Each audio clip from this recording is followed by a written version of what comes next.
The snow in the mountains was melting and Bunny had been dead for several weeks before we came to understand the gravity of our situation. He'd been dead for 10 days before they found him. I grew up in Plano, a small Silicon village in the north. No sisters, no brothers.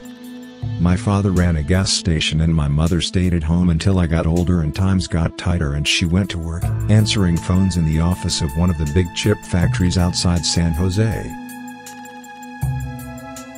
It was 2 years old, this brochure.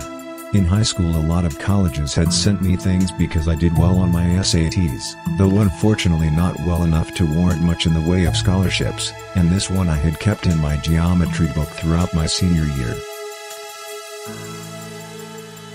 Hampton College, Hampton, Vermont.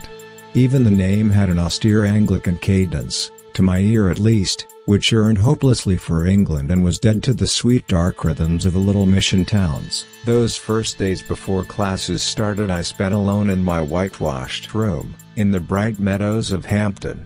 And I was happy in those first days as really I'd never been before, roaming like a sleepwalker, stunned and drunk with beauty.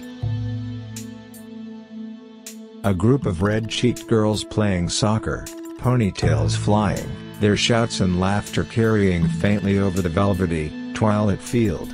Trees creaking with apples, fallen apples red on the grass beneath, the heavy sweet smell of apples rotting on the ground and the steady thrumming of wasps around them.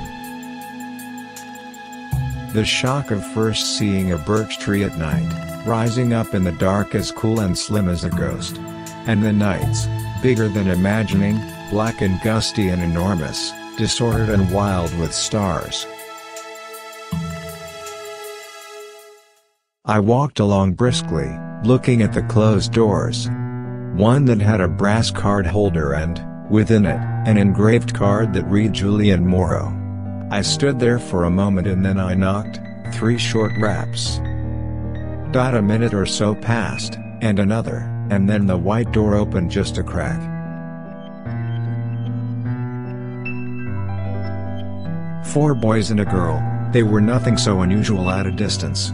At close range, though, they were an arresting party. Their names were Charles and Camilla Macaulay. All of them, to me, seemed highly unapproachable. But I watched them with interest whenever I happened to see them.